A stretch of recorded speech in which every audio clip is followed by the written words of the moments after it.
दोस्तों आज इस वीडियो में मैं आपको बताने वाला हूँ विटामिन ई से मिलने वाले 9 मैजिकल हेल्थ बेनिफिट्स के बारे में। इसमें मैं आपको ये तो बताऊंगा ही कि विटामिन ई से आपको कौन कौन से फायदे मिलते हैं। इसके साथ साथ हम ये भी जानेंगे कि कौन से ऐसे लोग हैं जिन्हें विटामिन ई ज़्यादा नहीं लेना चाहिए, स्पेशली सप्लीमेंट्स के फॉर्म में। कौन कौन से फूड सोर्सेस होते हैं विटामिन ई के, ये भी हम जानेंगे, और किस तरह से और कितनी डोज में इसे आपको लेना चाहिए, इस बारे में भी इस वीडियो में हम बात करेंगे। तो चलिए दोस्तों, बिना किसी देरी के इस वीडियो को शुरू करते हैं और जानते हैं इस बहुत ही बेहतरीन विटामिन के बारे में जिसका नाम है विटामिन ई। दोस्तों, विटामिन ई एक फैट सॉल्युबल विटामिन है। असल में विटामिन ई बनता है 7 अलग अलग कंपाउंड्स से, जिन्हें हम अल्फा टोकोफेरॉल कहते हैं। और विटामिन ई के अंदर जितने भी हेल्थ बेनिफिट्स छुपे हुए हैं वो इन अल्फा टोकोफेरॉल यानी इन कंपाउंड्स के अंदर ही छुपे होते हैं। सबसे पहला और सबसे मेजर फायदा जो विटामिन ई लेने से आपको मिलता है वो है ऑक्सीडेटिव स्ट्रेस में। आपकी बॉडी के अंदर जो ऑक्सीडेटिव डैमेज होता है उसको बहुत ही ज़्यादा अच्छे तरीके से विटामिन ई कम करने का काम करता है। ऑक्सीडेटिव स्ट्रेस मुख्यतः एक ऐसी प्रक्रिया है जिसमें हमारी कोशिकाओं के अंदर जब ऑक्सीजन जाने के बाद केमिकल रिएक्शंस होते हैं तो उनके नतीजे में कुछ फ्री रेडिकल्स पैदा होते हैं जो आपकी कोशिकाओं को डैमेज करते हैं और बॉडी में बहुत सारे अलग अलग तरह से नुकसान पैदा करते हैं। उम्र बढ़ने के साथ साथ क्योंकि हमारी बॉडी के अंदर ऑक्सीडेटिव डैमेज बढ़ने लगता है तो उसकी वजह से आपके अंदर बहुत सारी प्रॉब्लम्स, जैसे उम्र बढ़ने के साथ स्किन में प्रॉब्लम्स आना, आपकी किडनीज के अंदर प्रॉब्लम आना, आपके हार्ट की नसों के अंदर प्रॉब्लम आना, और भी बहुत सारे अलग अलग तरह के प्रॉब्लम्स हैं। इन सभी में आपको काफ़ी ज़्यादा फायदा विटामिन ई से मिलता है। विटामिन ई लेने से दूसरा मेजर बेनिफिट आपको मिलता है दोस्तों आपके दिल यानी कि आपके हार्ट के लिए। दोस्तों, हार्ट में जो प्रॉब्लम पैदा होती हैं उनके लिए बहुत इंपॉर्टेंट फैक्टर्स हैं जो कि रिस्पॉन्सिबल होते हैं। उदाहरण के लिए आपके ब्लड के अंदर कोलेस्ट्रॉल का बढ़ जाना, आपके ब्लड के अंदर ट्राइग्लिसराइड्स का बढ़ जाना, बीपी का बढ़ जाना, या फिर आपकी नसों के अंदर ऑक्सीडेटिव स्ट्रेस की वजह से सख्ती का आ जाना, या फिर आपकी नसों में ब्लॉकिंग हो जाना। ये कुछ ऐसी चीज़ें हैं जो आपकी बॉडी के अंदर हार्ट प्रॉब्लम्स पैदा करने के लिए रिस्पॉन्सिबल होती हैं। अब क्योंकि विटामिन ई आपकी बॉडी के अंदर स्ट्रेस को कम करता है, बैड कोलेस्ट्रॉल को कम करता है, आपके अंदर ट्राइग्लिसराइड्स को भी कम करता है और आपके ब्लड प्रेशर पर भी असर डालता है, उसको नॉर्मल रेंज में रखता है। तो इन सभी चीज़ों की वजह से कलेक्टिवली आप कह सकते हैं कि विटामिन ई लेने से आपकी जो ओवरऑल हार्ट की हेल्थ है, जो आपका कार्डियोवास्कुलर सिस्टम है, वो अच्छे तरीके से काम करता है और अलग अलग तरह के बीमारियां पैदा होने के खतरों को काफ़ी हद तक कम कर देता है।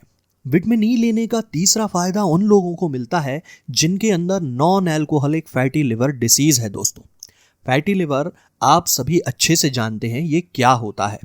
ये एक ऐसी बीमारी है जिसमें आपके लिवर के अंदर फैट डिपोजिशन होता है, यानी कि वसा एकत्रित हो जाती है। उससे आपका लिवर कमज़ोर हो जाता है। अल्टीमेटली सिरोसिस होकर उसके अंदर परमानेंट डैमेज भी हो सकता है। अगर आपको NAFLD है यानी ऐसी लिवर डिसीज़, ऐसा फैटी लिवर जो बिना शराब पिए ही हुआ है, तो ऐसे केस में विटामिन ई लेने से आपको बहुत ही ज़्यादा फायदा मिलता है, क्योंकि ये विटामिन ई आपके लिवर के अंदर जमा होने वाले फैट को कम करता है। विटामिन ई का चौथा फायदा मेनली लेडीज़ को या टीनेज गर्ल्स को, छोटी छोटी बच्चियों को होता है, क्योंकि विटामिन ई आपके अंदर डिस्मेनोरिया नाम की एक प्रॉब्लम बहुत ही ज़्यादा तेज़ी के साथ और बहुत ही अच्छे तरीके से कंट्रोल करता है।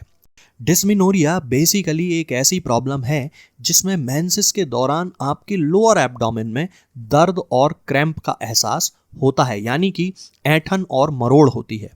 और ये बहुत ही ज़्यादा प्रॉब्लमेटिक चीज़ है जिससे अक्सर लड़कियों की day to day life affect होती है। बहुत सारी स्टडीज़ भी इसके ऊपर हो चुकी हैं इसके इफ़ेक्ट्स को देखने के लिए, जिसमें पाया गया है कि यदि आप फिश ऑयल लें या फिर विटामिन ई के सप्लीमेंट्स लें या फिर दोनों को साथ में लें तो आपको डिस्मेनोरिया के केस में बहुत ज़्यादा फायदा मिल सकता है। विटामिन ई आपकी स्किन हेल्थ के लिए भी एक बहुत ही लाजवाब विटामिन है। अगर आप विटामिन ई लेते हैं तो इससे आपकी बॉडी के अंदर, आपकी स्किन के अंदर कोलेजन का प्रोडक्शन बढ़ जाता है। कोलेजन बेसिकली वो प्रोटीन है जो आपकी स्किन को इलास्टिसिटी देता है, उसको टाइट बनाए रखता है, उसके टेक्सचर को इम्प्रूव करने का काम करता है। आपने देखा होगा बहुत सारे ब्यूटी प्रोडक्ट्स जो कि स्किन के लिए आते हैं उनमें विटामिन ई पाया जाता है। दोस्तों ये इसलिए होता है क्योंकि विटामिन ई एक बहुत ही जाना माना विटामिन है जो स्किन हेल्थ के लिए और आपके बालों की हेल्थ के लिए भी काफ़ी अच्छी चीज़ होता है। विटामिन ई आपके ब्रेन के कॉग्निटिव फंक्शन को इम्प्रूव करता है। कॉग्निटिव फंक्शन का मतलब चीज़ों को देखकर उसे अपने माइंड के अंदर याद रखने की जो आपकी काबिलियत होती है उसे कॉग्निटिव फंक्शन कहते हैं। तो ये विटामिन ई उस कॉग्निटिव फंक्शन को रेगुलेट करता है और यदि आप विटामिन ई का रेगुलर यूज़ करते हैं तो आपके ब्रेन का फंक्शन इम्प्रूव होता है, आपकी मेमोरी इन्हांस होती है। और इसके साथ साथ बुजुर्गों के अंदर उम्र बढ़ने के साथ एक बीमारी बढ़ने का खतरा शुरू हो जाता है जिसे अल्जाइमर्स डिसीज कहते हैं, जिसमें आपका ब्रेन एक तरह से कम काम करने लगता है। तो ये अल्जाइमर्स डिसीज का भी खतरा कम करता है यदि आप विटामिन ई रेगुलरली लेते हैं तो। विटामिन ई बुजुर्गों के लिए एक बहुत ही बढ़िया विटामिन है। वैसे तो सभी विटामिन, सभी चीज़ें बुजुर्गों के लिए ज़रूरी होती हैं, लेकिन विटामिन ई पर्टिकुलरली ऐसा विटामिन है जो बढ़ती उम्र के कारण आपकी बॉडी में जो अलग अलग प्रॉब्लम्स पैदा होती हैं उनको काफ़ी हद तक कम कर देता है। इसके साथ आपकी बोन्स और जॉइंट्स को भी हेल्दी बनाता है, उनकी मोबिलिटी को इंक्रीज करता है, आपकी इम्यूनिटी के लिए बहुत ज़्यादा ज़रूरी होता है क्योंकि उम्र बढ़ने के साथ साथ आपकी इम्यूनिटी कमज़ोर होने लगती है।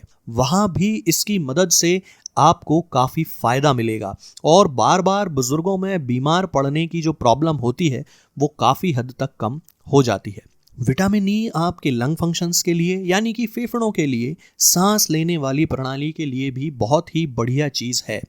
विटामिन ई आपके फेफड़ों के अंदर पॉल्यूशन के असर को कम करता है। पॉल्यूशन एक ऐसी चीज़ है जिससे कोई भी बचा हुआ नहीं है, चाहे आप बड़े शहर में रहते हैं या फिर छोटे शहर में रहते हैं, सभी जगह पॉल्यूशन का हाल बहुत बुरा है। तो अगर आप विटामिन ई रेगुलरली इस्तेमाल करेंगे तो इससे पॉल्यूशन का जो असर आपके फेफड़ों में बढ़ता है वो कम हो जाएगा। अस्थमा जैसी बीमारियां जो आजकल बहुत कॉमनली देखी जा रही हैं इसी पॉल्यूशन की वजह से, इनका खतरा कम हो जाएगा। आपके लंग्स स्ट्रॉन्ग बनेंगे और सबसे बड़ी चीज़ कि आपकी लंग्स की जो इम्यूनिटी होती है वो बढ़ जाती है, जिसकी वजह से बार बार इन्फेक्शन नहीं होते। विटामिन ई आपके अंदर इनफर्टिलिटी, चाहे मेल इनफर्टिलिटी हो या फीमेल इनफर्टिलिटी, दोनों में ही काफ़ी ज़्यादा बेनिफिट देता है। विटामिन ई इस्तेमाल करने से आपके स्पर्म काउंट इंक्रीज होते हैं, ओवरऑल हेल्थ इंप्रूव होती है, ओवम हेल्थी बनते हैं, ओवम का जो रिलीज होता है वो टाइमली होता है और आपके पीरियड्स भी रेगुलर होते हैं। और भी सभी चीज़ें जो कि आपकी इनफर्टिलिटी की प्रॉब्लम को ठीक करने के लिए बहुत ही ज़्यादा इम्पॉर्टेंट होती हैं वो विटामिन ई खाने से ठीक होने लगती हैं। अब सवाल आता है कि जब विटामिन ई इतनी अच्छी चीज़ है तो इसे आपको किस तरीके से इस्तेमाल करना चाहिए, कौन कौन सी ऐसी खाने पीने की चीज़ें हैं जिनके अंदर विटामिन ई अच्छी मात्रा में पाया जाता है। तो सबसे पहली जो रिकमेंडेशन है मेरी दोस्तों वो है विटामिन ई के लिए व्हीट जर्म ऑयल का यूज़ करना। व्हीट जर्म ऑयल के अंदर काफ़ी अच्छी मात्रा में और काफ़ी अच्छी क्वालिटी का विटामिन ई आपको मिलता है।